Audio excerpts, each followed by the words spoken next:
اکثرا که موږ تاسو فکر وکړو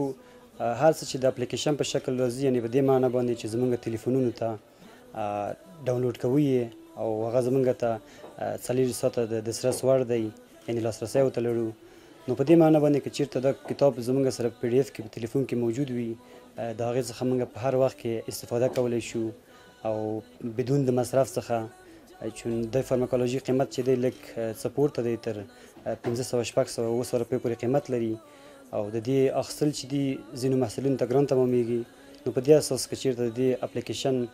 جوړ شوی دی هغه تاسو انشاءالله یادونه وکړه چې دې اپلیکیشن کوم ځوان جوړ کړی دی نو دا یو مثبت راسره اړونه ده او د دې نه به انشاءالله ټول محصلین د فارماکولوژي مضمون په ارتباط باندې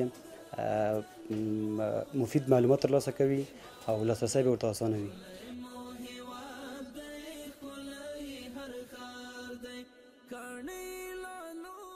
پین کارت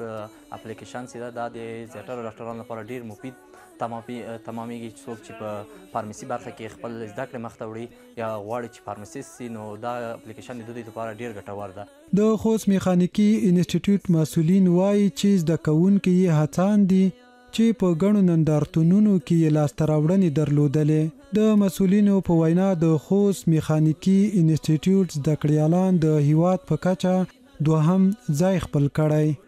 مونږ تقریبا د امارت پرتګ سره په خوست میخانیکي انسټیټیوټ کې داسې نوښتونه محصلینو کړي دي چې ټول خلک ورته حیران دي یعنې مختلفو برخو کې موټرې جوړ کړي دي ټنګونه جوړ کړي دي ډرون الوتکې جوړې کړي دي او ماشینونه د برق ماشین داسې یو ماشین جوړ شوی ده چې مثلا لکه بیګ داسې وړه کېږي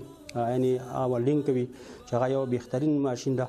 څه وخت مخکې د افغانستان په سطحه په کابل کې یو نندارتون ملي نندارتون 40 ولایتونو حل ګډون کړی په هغه کې خوست دویم نمبر کې رول لرو دا زموږ د محصلینو د نوښتونو برکت و چې کله خلکو هغه نوښتونه ولیدل خلک داسې ورته حیران وو چې بس په دومره لوړه سویه په دومره کم امکاناتو به حیرانوونکي وو نو انشاءالله موږ په راتلونکي دې برخه کې هغه یو متوجه یو موږ مشران متوجه دي همت له ځوانانو څخه غواړي چې په هر حالت کې د خپلو زده کړو ته دوام ورکړي نو دوی ته زه داسې وایم چې مونږ او تاسې ممکن افغان دولت دومره څه ونه لري چې مونږ او تاسې اړتیاوې پرې پوره کړي یا فرضاً مونږ او تاسو ته د کار زمینه مساعده کړي نو تعلیم هیڅکله مه پرېږدئ نوموړی له دولت څخه غواړي چې په مالی برخه کې د مرسته ورسره وشي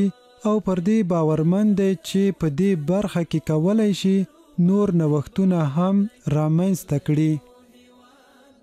د دغه سیستم لپاره مصارف مو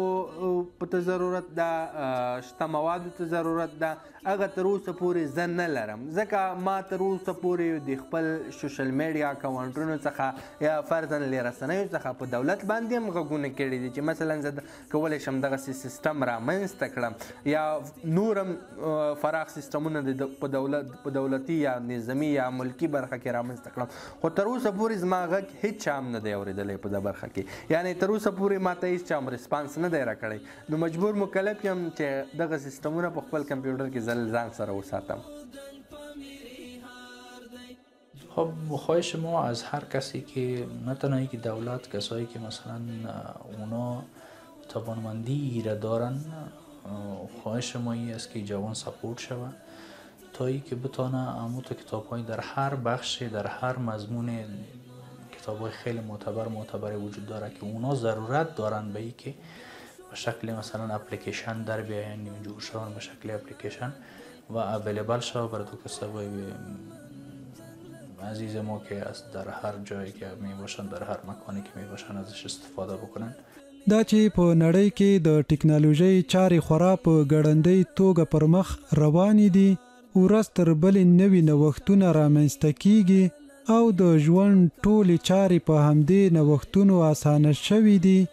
د خوښۍ ځای دی چې اوس په افغانستان کې ګڼو نوښتګرو هڅې پیل کړي او د نوښتونو رامنځته کولو لپاره یې مټې رانغاړلې دي لرې نه ده چې د ټکنالوژۍ په برخه کې به افغانستان د نړۍ د نورو هیوادونو سره قدم په قدم ګام واخلي